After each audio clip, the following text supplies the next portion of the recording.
Nkwanirizaako gwe munnange akyagyeekuumiddeko ensi Buganda anti munnange ensi Buganda kuno kwe kwaffe Kabanda Musoke ow'ennabalanga Bukoba Kyaggwe akaala amatendo nze nkubuuzaako nateera olunaku olwaleero kansuubire nti munnange oli bulungi. Munnange tukyali mu katabo kaffe omulembe gwa Muteesa ow'okubiri ng'olunaku olwaleero tutuuse ku mutwe ogugamba nti omusango gwa Kabaka.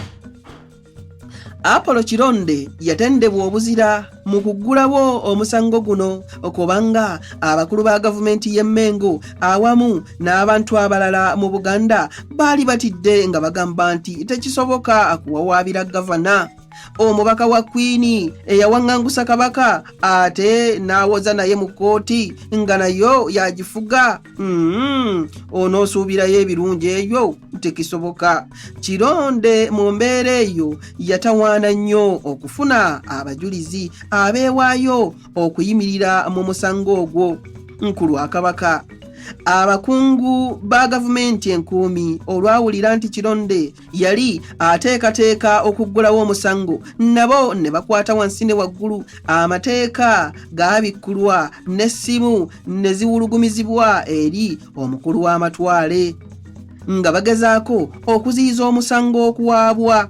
Mu buvumu obw'ekitalo Apollo Kironde yamaliriza byonna bye yalina okukola era ng'ennaku z'omwezi 27 omwezi gwa Julayi 1954 yawaaba omusango ogwakola ebyafaayo.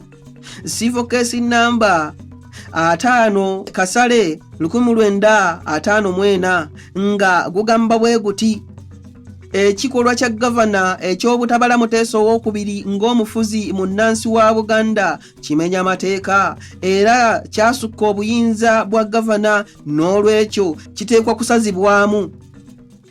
Abawaabi Semu Mukwaba, Juma Tomusange ne Rafaeli Kasule bonsatule nga babaka ba Kabaka beyeerondera ye yennyini bawaabira bannaabwe Daudi Mukubira, Matiya Kafeero Wamala, Andereya Nyanzi ne Yaake Kyazze olw'okutuula mu lukiiko nga tebannakakasibwa Kabaka. Olw'okuba ng'omusango ogwali guvunaana gavumenti enkuumi, Attorney General wa Uganda Mr. Dreshfield naye kyeyava yeegatta ku bawawaabirwa era ne gavumenti ya Queen nayo yali ku luuyi oluwawaabirwa. Okuwozesa omusango kwatandikira mu London ng'ennaku z'omwezi 2 September 1954 mu High Court of Justice Queen's Bench Division room number 15. Kabaka naye yayitibwa n'ayokebwa ebibuuzo eby'okumukumu Bapulida, Kenneth Diploko ne Dingo Futu aba Buganda ne Dreshfield. Attorney General wa Uganda mu maaso g'omulamuzi Justice William Meredith, Kabaka yabuuzibwa ebibuuzo okumalira ddala ennaku 2. Mu Kampala omusango gwatandika okuwulirwa ng'ennaku z'omwezi 27 omwezi gwa mwenda 1954 mu maaso g'omulamuzi omukulu owa Uganda Justice J.B. Griffin. Bapulida ba Buganda baali Kenneth Diploko, Dingo Futu ne Apollo Kironde. Ku luuyi olwa Queen yaliyo Attorney General Dreshfield, Chapman, Stafford, Ashbrook ne Rashford. Mu kuwulira omusango guno kooti yajjulanga bugule abantu ab'enjawulo nga ne Nnaabagereka wa Buganda atabuzeemu okuwulira omusango ogwali gutawulirwangako mu byafaayo bya Buganda ne Uganda okutwaliza awamu. Oluuyi lwa Buganda lwaleeta abajulizi 7 ng'asookera ddala Matayo Mugwanya omulamuzi wa Buganda, Mikairi Kintu ow'essaza Mukwenda, Bulasiyo Kavuma ow'essaza Ssebwana, Andereya Kyemwa ow'essaza Kayima, Hamu Kamya omukulu w'ekibuga, Thomas Lwabidongo owa Ggombolola, Bendikito Kibirige omukulu wa puliisi ya Kabaka. Ate oluuyi lwa Queen lwo lwaleeta abajulizi bano: lwaleeta Thornley Chief Secretary wa Uganda, ne luleeta Bachi Resident wa Uganda, ne luleeta Mikaili Kawalya Kaggwa, ne luleeta Joshua Akate Kamulegeya eyali mugema wa Buganda.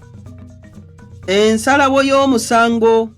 Munnange ng'ennaku z'omwezi 4 Novemba 1954 lwe lunaku mulindwa omulamuzi lwe yalonda okusalirako omusango, era nga bwe kyali kisuubirwa abantu baava ebule n'ebweya okujja okubaawo mu kkooti ng'omulamuzi atyemula omusango. Bino bye bikulu ebyali mu nsala. Kabaka Muteesa II yamenya endagaano ya 1900 bwe yagaana amagezi gavumenti enkuumi ge yali emuwa ku by'obufuzi bwa Buganda. Wabula mu kujjako kabaka, gavana yakozesa ekitundu eky'endagaano ekikyamu, kubanga ekitundu ekyo kyali tekimuwa buyinza okujja kabaka ku bwakabaka bwe. Omulamuzi olwatuuka awo lwe lwamala, abantu abaali munda mu kkooti n'ebweru tebaamulinda kugenda mu maaso, ne basaanuuka lumu ng'abaduumire ne bawogganira waggulu nti gavana talina buyinza kuwaŋŋangusa kabaka. Olwo kyali kiwedde, abantu ne basaasaanira ekibuga n'obubuga nga Katwe, Bwayiise, Nateete n'obulala obwetoolodde Kampala. Munnange bagenda bayisa ebivvulu nga bwe baleekaana nti omusango tugusinze, gavana talina buyinza, gavana teyalina buyinza kuwaŋŋangusa Muteesa. Owulidde? Bo abaasigala mu kkooti baasiriikirira, omulamuzi n'amalayo ensala ye. Kyokka abantu bangi tebaategeerera ddala nsala. Apollo Kironde abantu baamutuukirira abannyonnyole bwe gubadde, era yabategeeza nti Buganda ku nsonga 8 yali esinze 3 ate oluuyi lwa Queen ne lusinga endala. Kironde yasuubiza okujulira mu kkooti ya East Africa ejulirwamu ku nsonga ezaali zisinze Buganda. Omusango nga guwedde, gavumenti enkuumi yafulumyayo ekiwandiiko era netuma DC mu Buganda bagende nga bategeeza Abaganda balekeraawo okweyibaala. Mbu baasinga omusango n'okusuubira nti gavumenti ya Queen egenda kukyusa ku nsala yaayo ebaddize Muteesa. Baalumiriza nnyo nti okuva omulamuzi naye bwe yakakasa nti Muteesa yamenya endagaano bwe yagaana okukolera ku magezi ga gavana ge yali amuwadde, Muteesa tagenda kudda ku Nnamulondo ya Buganda. Gavumenti yawa amagezi Abaganda balonde mangu omulangira asobola okulya Obuganda mu kifo ky'okukaabira amata agayiise Muteesa mbu agaali gayiise.